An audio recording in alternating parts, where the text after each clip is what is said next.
Okay, so hey guys, and welcome back to another Axel 72 video, and in today's video I'm going to be giving my reaction to Naoya Inoue winning via TKO in round 8 versus Cardenas. And so if you are new around here and you have not yet subscribed, please do so.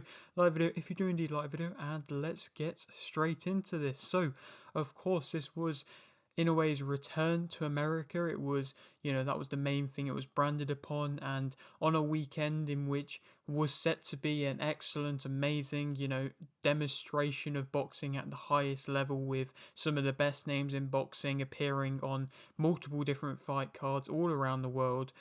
It hasn't really delivered. And, this was the final fight night of the weekend, and we as fans were hoping to see a bit more. And we were relying on Inoue and Rafael Espinoza as well to come and give us shows and to entertain the fans. And I suppose any fans who stayed up and, well, in UK time, stayed up and watched the Inoue fight, but didn't, the other ones, or any fans who went to the Inoue fights instead of going to perhaps the Times Square show, they're laughing right now because they've just seen two excellent fights. And, obviously Inoue was still able to win, and he was still able to get his statement knockout victory, in which was predicted and expected by most, including myself. And now he is remaining remaining undisputed super bantamweight champion. He still had to face some real adversity.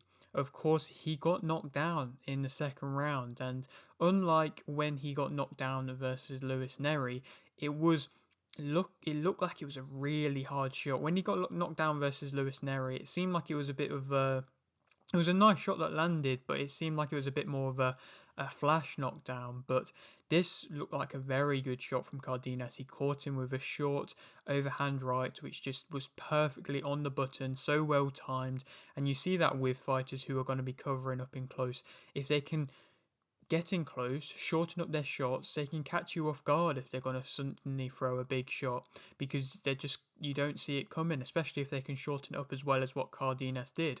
And coming into this fight, Dynamita is the nickname of Raymond Cardenas. He is going to be bringing power, and that has been seen in his other fights. And, he's not got a crazily big knockout rate, but it still has shown some one punch knockout power. And in previous fights, he hasn't realistically faced the hardest of punchers. Realistically, Lewis Neri was a big puncher. He knocked him down. Before that, there's not been a crazy amount of hard hitting fighters. And Cardenas was going to be that test of the power. And he proved that he has his power. It proves that Inoue can get knocked down, and shown that vulnerability yet again in one of the pound for pound stars. But as in the fight versus Lewis Neri, a kind of replica, he was able to recover.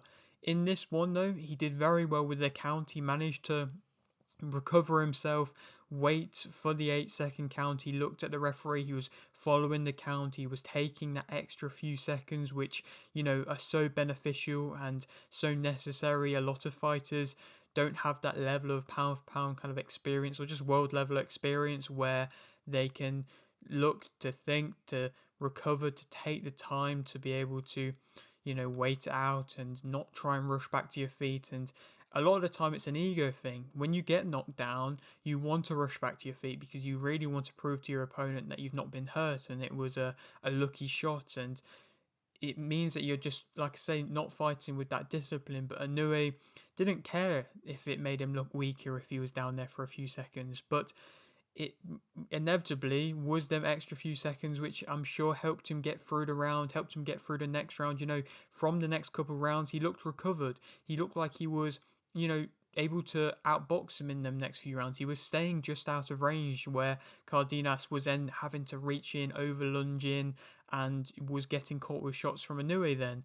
Inevitably, Inoue then went back to fighting in close. I think he did, to an extent, want to put out a knockout performance, and he knew that maybe he would have had to do that going toe to toe with Cardenas. Yes, that's a risky thing to do, and yes, there was times where he was taking more shots than maybe what we're used to seeing from Inoue.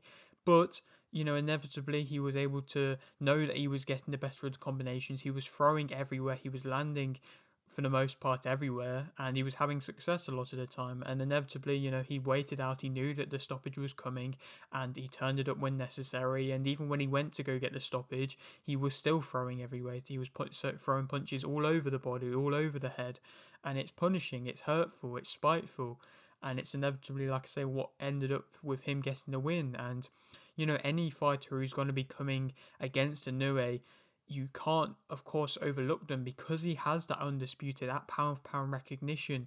Any fighter are going to be coming so fueled up, so driven, and the fact that he got the early knockdown as well, they're going to be getting even more fired up. For the fact for Inoue to be able to weather the storm, like I say, and to be able to recover and get the stoppage, yet again, it's a great performance. And yes, that might show certain weaknesses defensively yet again in his game, where perhaps he maybe assumed that that was gone and that was just a one-time blimp against Luis Neri, but it still showcased that he is a pound for pound great, and if not, in my opinion, still pound for pound number one.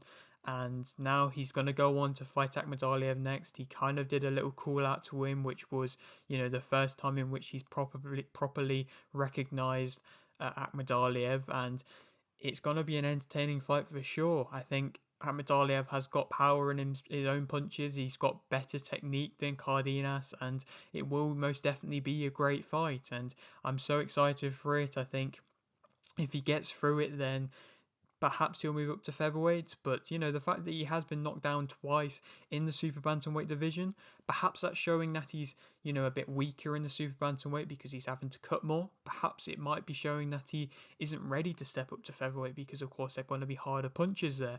It's an interesting debate to be had, but still, like I say, Inoue managed to score the knockout performance and make the fans so excited in what was a great fight, showcasing all different styles of boxing, and really delivered, like I say, in a weekend which did need that extra excitement. And to speak about the other fight, which was a world title fight on this card, it was a good card as well, some good top ranked names on it.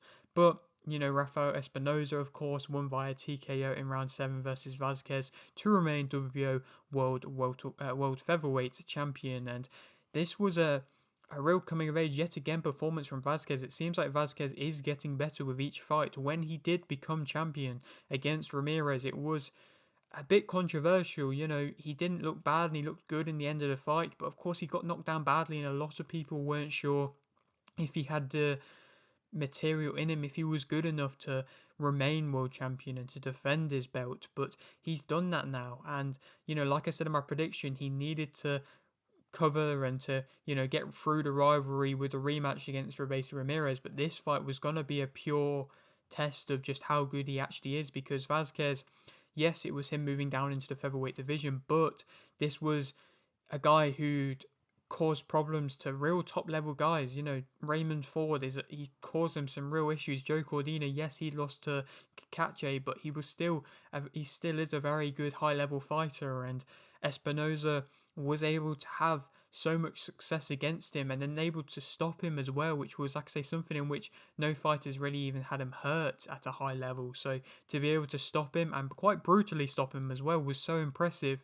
He was throwing his combinations from quite low down, which meant that he could shorten up his shots. Yes, that meant that defensively maybe he was a bit vulnerable. Maybe that means if he faces somebody a bit similar to his own height, or a bit better of a counterpuncher with more power, he may struggle, but he didn't need to defensively worry too much against somebody like a Vazquez. Vazquez was going to be coming on aggressive.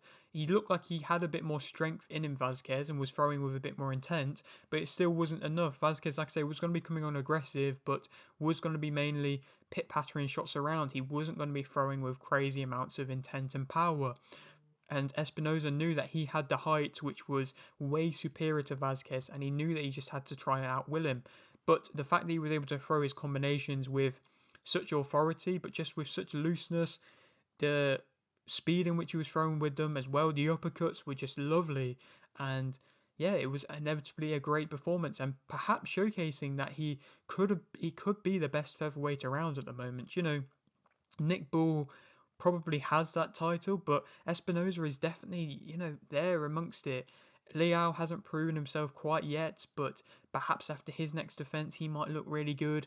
But I think there's definitely some great matchups there available for Espinoza, and he's always in entertaining fights. He has that pure Mexican style, which, when he is put up against a fellow aggressive fighter, he's gonna be there. He's gonna fight. He's gonna let his hands go, and like I say, it's gonna be entertaining.